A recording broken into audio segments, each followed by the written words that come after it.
নমস্কার, স্কিল বাংলা চ্যানেলে আপনাদের সকলকে স্বাগত জানাই।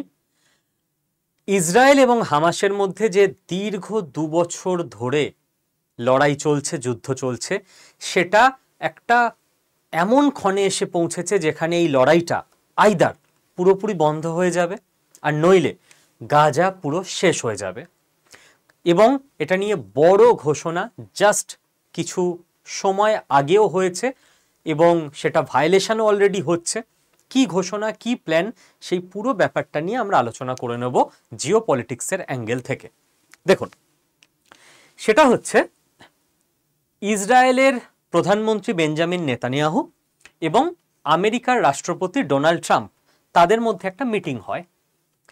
তাদের মধ্যে মিটিং হয়ে একটা সিদ্ধান্তে আসেন ডোনাল্ড ট্রাম্প, আমেরিকার রাষ্ট্রপতি, এবং তিনি 20 পয়েন্ট প্ল্যান পেশ করেন যে এই 20টা পয়েন্ট, এটা হচ্ছে আমার বিস্তারিত প্ল্যান ইসরায়েল এবং গাজার যুদ্ধ থামানোর জন্য। ইসরায়েল, তুমি কি এটা সাপোর্ট করছো? নেতানিয়াহু মেনে নেন, বলেন যে ওকে, যদি হামাস এটা মেনে নেয় তো আমাদেরও মেনে নিতে কোনো আপত্তি নেই, আমরা সাপোর্ট করছি, যুদ্ধ আমরা থামাবো।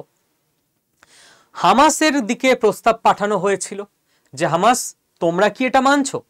হামাসও মেনে নেয়। জাস্ট গতকালকের নিউজ যে হামাসও বলে যে ঠিক আছে, আমরা এটাকে মেনে নেব। এবার যে গাজা প্ল্যানটা ডোনাল্ড ট্রাম্প টুইট করেছেন বা নিজের ট্রুথ সোশ্যাল মিডিয়ায় পোস্ট করেছেন, সেইটাকে ভারত সরকারের তরফ থেকেও প্রধানমন্ত্রী নরেন্দ্র মোদী তিনি টুইটারে, ফেসবুক এবং অন্যান্য সমস্ত জায়গায় ওটাকে রিটুইট করে সাপোর্ট জানিয়েছেন যে আমরাও সাপোর্ট করছি। এবং পৃথিবীর বিভিন্ন দেশ, বড় বড় রাষ্ট্রপ্রধান, তারা প্রত্যেকে বলেছেন যে আমরা শান্তির পক্ষে, যুদ্ধ মিটে যাক, এটাই আমরা আলটিমেটলি চাইছি। এবং পাকিস্তান ইসরায়েলের সম্পর্ক কোন দিকে যাবে সেটাও ডিপেন্ড করছে এই 20 পয়েন্ট প্ল্যান আলটিমেটলি কার্যকরী হচ্ছে না হচ্ছে না তার উপর। কেন বলছি? কারণ ওই মিটিং থেকে বেরিয়ে ডোনাল্ড ট্রাম্পের পাশে দাঁড়িয়ে বেঞ্জামিন নেতানিয়াহু, যিনি ইসরায়েলের প্রধানমন্ত্রী, তিনি সাংবাদিকদের সামনে মাইক হাতে নিয়ে বলে দিয়েছেন, কি বলেছেন?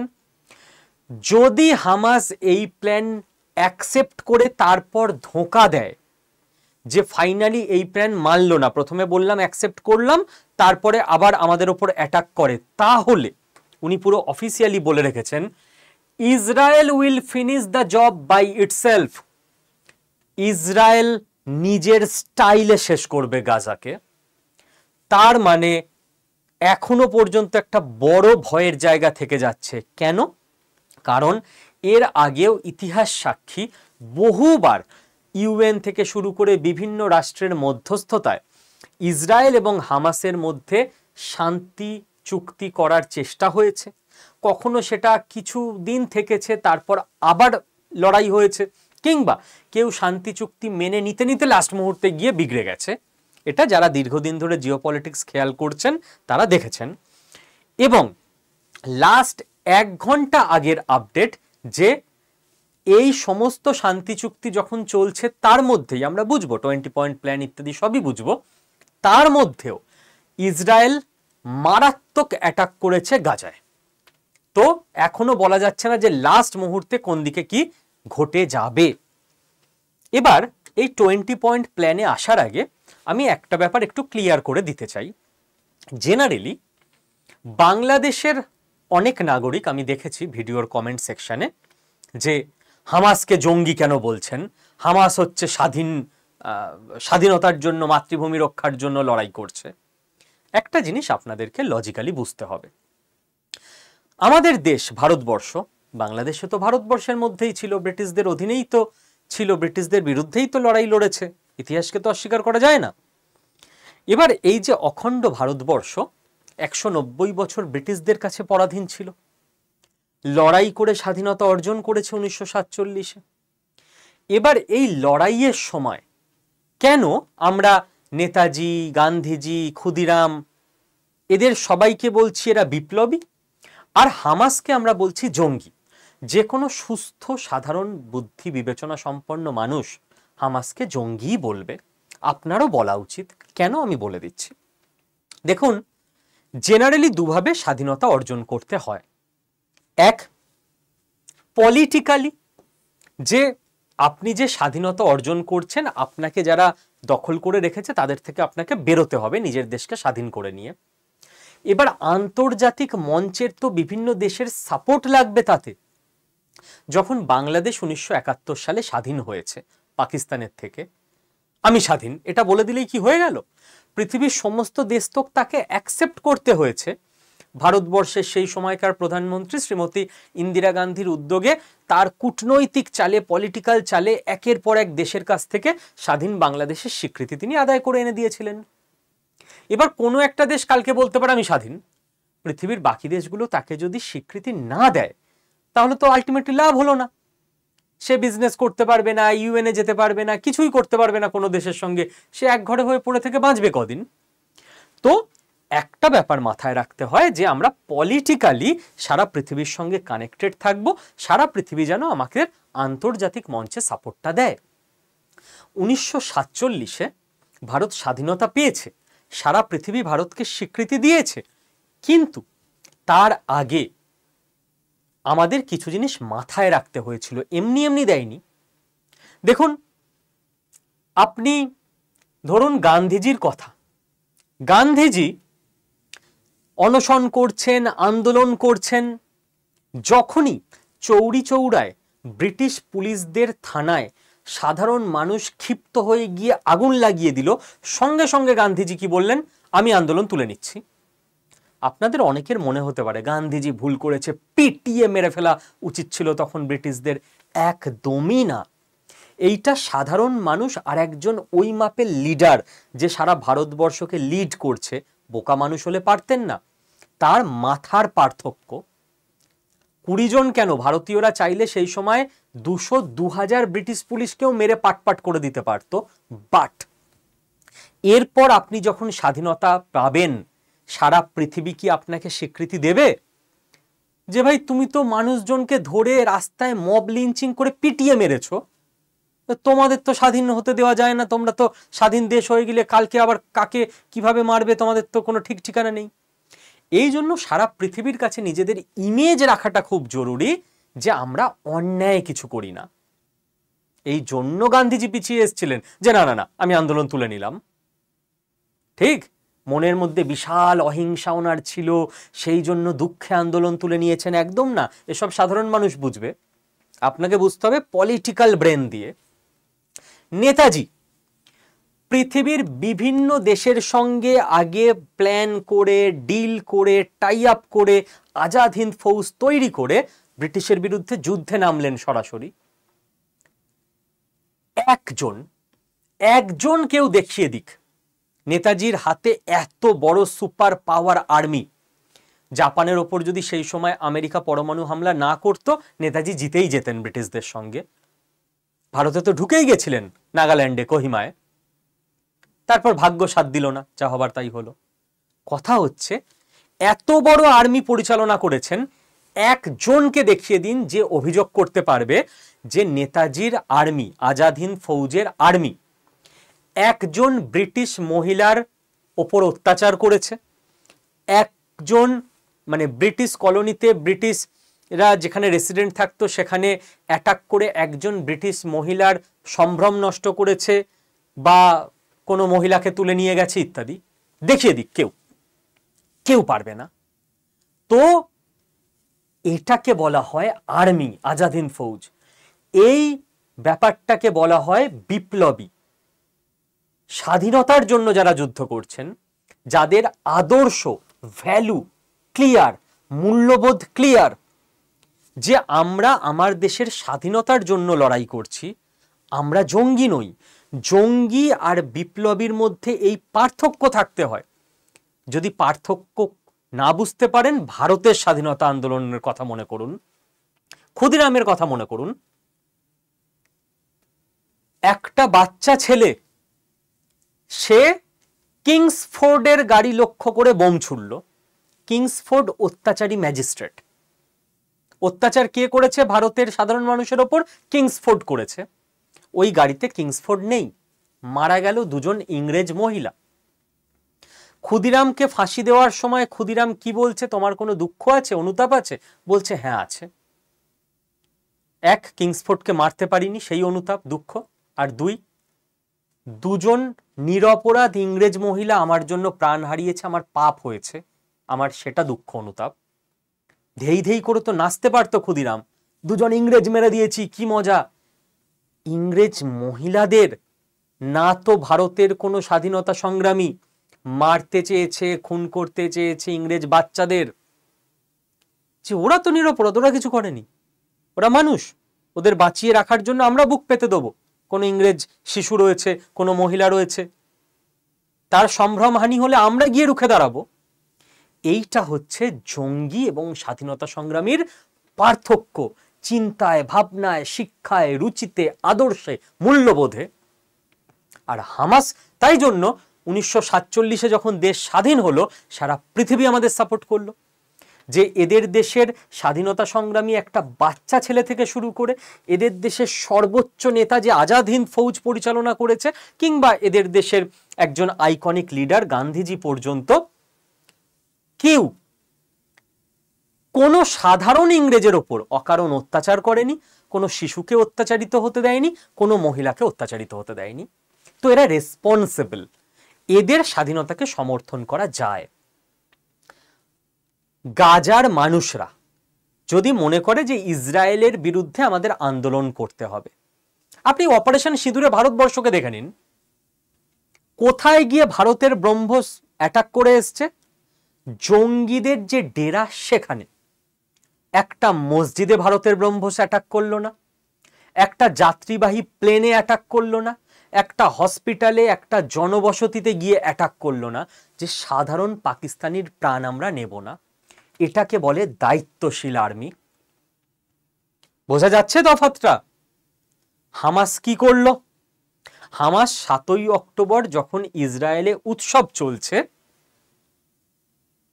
হতে পারে হামাস জঙ্গিদের, বা তখন আমি জঙ্গি বলছি না, হামাসের যারা সশস্ত্র লোকজন, সেই সশস্ত্র বাহিনীর সঙ্গে ইসরায়েলের সেনার লড়াই চলছে, নো ইস্যু, সারা পৃথিবী রিয়্যাক্ট করতো না।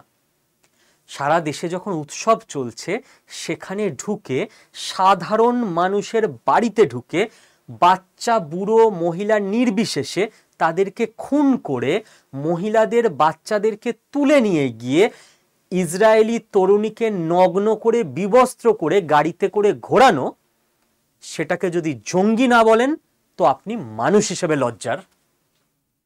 তাহলে আপনার নিজের থট প্রসেস ক্লিয়ার নেই। এই জন্য গাজার সাধারণ মানুষ জঙ্গি নয়, বাট হামাস জঙ্গি। আশা করি ক্লিয়ার করতে পারলাম। এইবার কথা হচ্ছে যে এই যে 20 পয়েন্ট প্ল্যান, এই 20 পয়েন্ট প্ল্যানে ডোনাল্ড ট্রাম্প কি বলেছেন? 20 পয়েন্ট প্ল্যানে আমি যদি সহজ করে বলি, ডোনাল্ড ট্রাম্প যেটা বলেছেন, যে গাজায় যে এখনো হামাসের কাছে ইসরায়েলি নাগরিকরা বন্দী হয়ে রয়েছে পণবন্দী হিসেবে, প্রথম কথাই ইমিডিয়েট তাদের ছাড়তে হবে। যেই মুহূর্তে হামাস ইসরায়েলের লোকদের ছেড়ে দিল, সঙ্গে সঙ্গে ইসরায়েল হামাসের যে 2000 জন বন্দীকে নিজের জেলে রেখে দিয়েছে তাদের ছেড়ে দেবে। এবং তারপর এই মুহূর্তে ধরে নিন পুরো গাজাই ইসরায়েলের দখলে, আইডিএফ এর যে LOC, line of control, Israeli defence force পুরো গাজার শেষ প্রান্ত পর্যন্ত চলে গেছে, অল্প একটু এরিয়ায় হামাস রয়ে গেছে।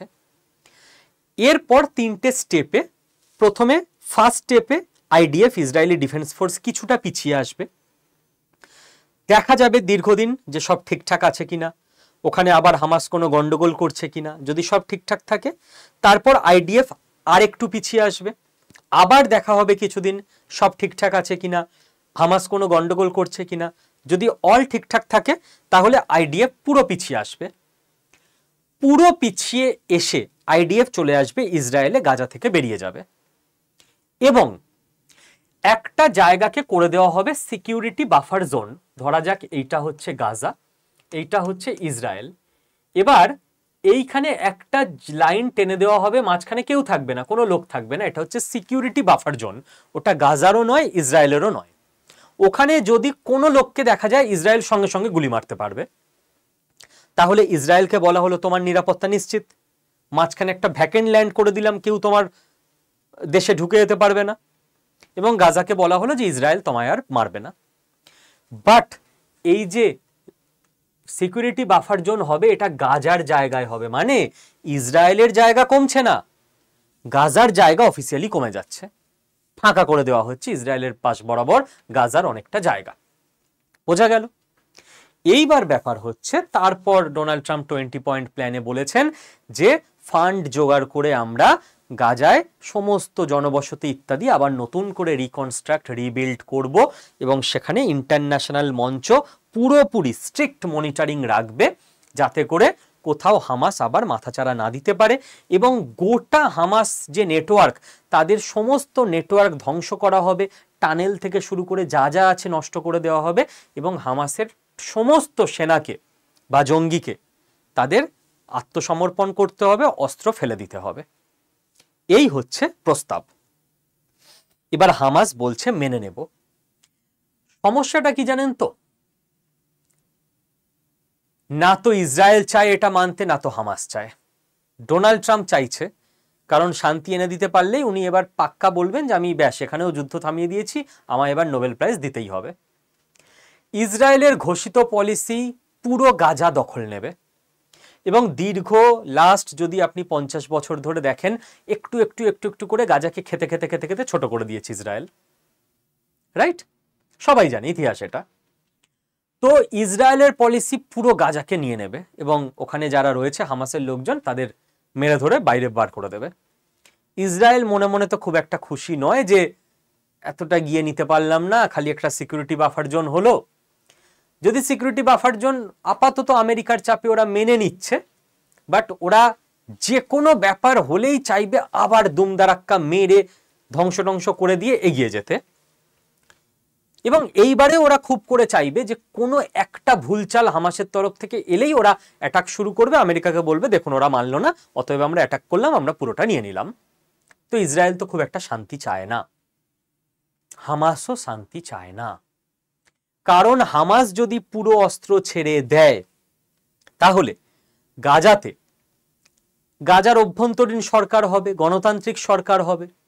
যতদিন না সরকার হচ্ছে, আপাতত ইন্টারন্যাশনাল মঞ্চ গাজা দেশটাকে চালাবে, একটা বোর্ড তৈরি করা হবে পুরো দেশটার সব ডেলি অ্যাক্টিভিটি চালানোর জন্য। হামাস কিন্তু গাজার সাধারণ মানুষ ভাববেন না, হামাস একটা জঙ্গি গোষ্ঠী, যে গাজার সাধারণ মানুষ ইয়াং ছেলে মেয়েদের ব্রেন ওয়াশ করে ট্রেনিং দিয়ে তাদের আখের গুছোতে চায়, তাদের দলে লোক বাড়াতে চায়। হামাসের লিডাররা তারা পৃথিবীর বিভিন্ন জায়গায় বসে আছে মাথারা, তারা খুব করে চাইবে খেপিয়ে দিতে, লেলিয়ে দিতে, যে এতদিন যে নেটওয়ার্ক বানিয়েছিলাম সেটা রাতারাতি শেষ হয়ে যাক, সেটা তো ওরা চাইবে না। আপনি বলবেন যে আচ্ছা নেটওয়ার্ক যদি শেষ হয়, হামাস যদি অস্ত্র ছেড়ে দেয়, গাজার লোক তো বেঁচে যাবে। গাজার লোক বাঁচলো মরলো হামাসের কিচ্ছু যায় আসে না। হামাসের লিডাররা চায় যে তাদের জিওপলিটিক্যাল জয় হোক, তাতে গাজার লোক আরো মরলে মরবে, আমার কি। তো হামাস লিডাররা কিন্তু এলাকায় যারা সশস্ত্র লোকজন রয়েছে তাদের বলবেই যে অস্ত্র ছেড়ো না, আবার পাল্টা অ্যাটাক করো। গন্ডগোল এখানেই। আমেরিকা চাইছে শান্তি আসুক নিজেদের ইমেজ বাঁচানোর জন্য, ডোনাল্ড ট্রাম্পের নোবেল প্রাইজের জন্য। গাজার সাধারণ মানুষ চাইছে শান্তি আসুক, আমাদের ওপর যেন আর বোম এসে না পড়ে। ইসরায়েল চায় না শান্তি আসুক, হামাস চায় না শান্তি আসুক। টেনশনটা এখানেই। এবং পাকিস্তানকে নিয়ে আমাদের আলোচনা করতেই হবে, কারণ পাকিস্তান আমাদের প্রতিবেশী দেশ, এবং পাকিস্তানের যে কোনো ডেভেলপমেন্ট ইন্ডিয়ার জিওপলিটিক্যাল স্ট্যান্ড পয়েন্ট এবং ইন্টারনাল সিকিউরিটির সঙ্গে ওতপ্রোত যুক্ত থাকে। সাধারণ পাকিস্তানিরা মারাত্মকভাবে ইসরায়েল বিরোধী। এখানে একটা রিলিজিয়ানের অ্যাঙ্গেল থেকে যায় সাধারণ পাকিস্তানিদের মনে, যে অ্যাজ মুসলিম ইসরায়েলকে আমরা সাপোর্ট করতে পারবো না, এরকম একটা সেন্টিমেন্ট আছে। কিন্তু আমেরিকার চাপে, যেহেতু পাকিস্তান এখন পুরোপুরি আমেরিকার কন্ট্রোলে, প্রধানমন্ত্রী এবং ওদের ফিল্ড মার্শাল আসিম মনির, পাকিস্তান অফিসিয়ালি বাধ্য হতে পারে ইসরায়েলকে এখন স্বীকৃতি দিয়ে দিতে, যে ইসরায়েলকে দেশ হিসেবে স্বীকৃতি দিলাম। পাকিস্তান এখনো দেয়নি।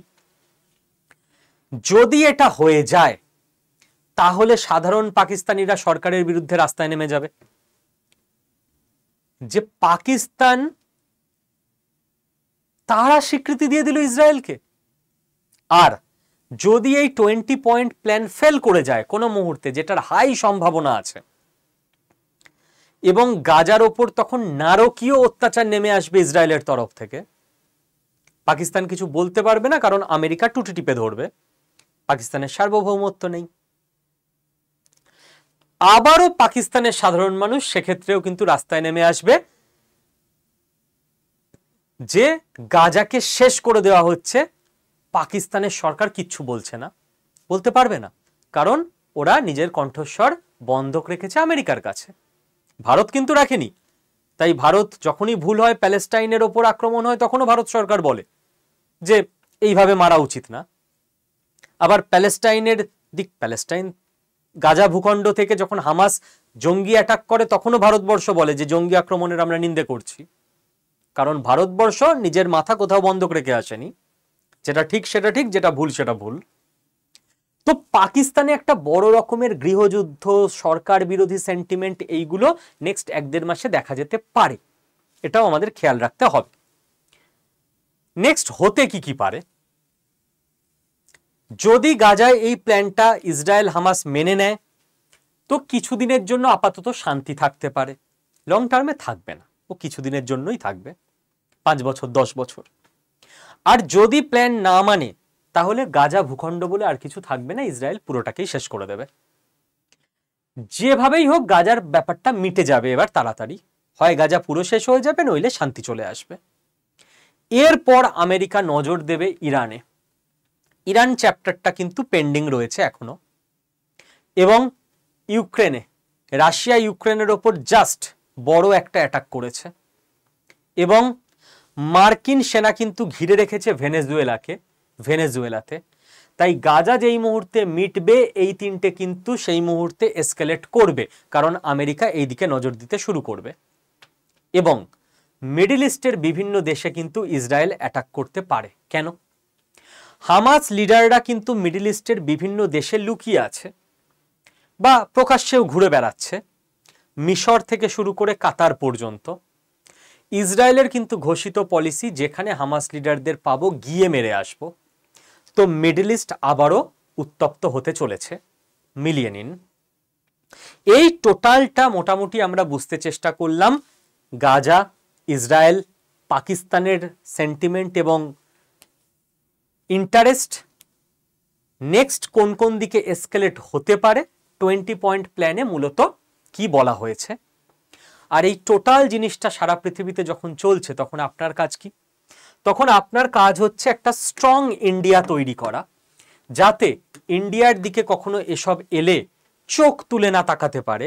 এই ফাঁকটাকে কাজে লাগিয়ে ইন্ডিয়াকে স্ট্রঙ্গার বানিয়ে ফেলা। স্ট্রং ইন্ডিয়া তৈরি হবে কি করে? বলচালে নয়। কাজেই আমরা সারা পৃথিবীর জিওপলিটিক্যাল ভিডিও, ইনফরমেটিভ যখন আমরা বানাই, একই সঙ্গে স্কিল বাংলা কিন্তু প্রথম থেকে, গ্রাউন্ড লেভেল থেকে ইন্ডিয়াকে স্কিলড করার কাজও করে যায়। স্ট্রং ইন্ডিয়া হবে যখন ইন্ডিয়াতে স্ট্রং বিজনেস তৈরি হবে। বিজনেস ছাড়া কোনো ভবিষ্যৎ নেই। বিজনেস বড় হবে যখন মার্কেটিং ভালো করে হবে, এবং এখন ডিজিটাল যুগ, কাজেই ডিজিটাল মার্কেটিং এর যুগ, ডিএম, ডিজিটাল মার্কেটিং। এবং আপনারা জানেন যে 13ই অক্টোবর থেকে বাংলা ভাষায় আপনি আপনার বাড়িতে বসে 18 থেকে 80 যে কোনো বয়সের মানুষ অনলাইনে লাইভ ক্লাস করে নিতে পারবেন ডিজিটাল মার্কেটিং এর। আপনার নিজের বিজনেস থাকলে বিজনেস বড় করুন, আপনার নিজের বিজনেস না থাকলে কোনো বিজনেসের মধ্যে কোনো কোম্পানিতে আপনি ডিজিটাল মার্কেটিং এক্সপার্ট হিসেবে চাকরি করুন।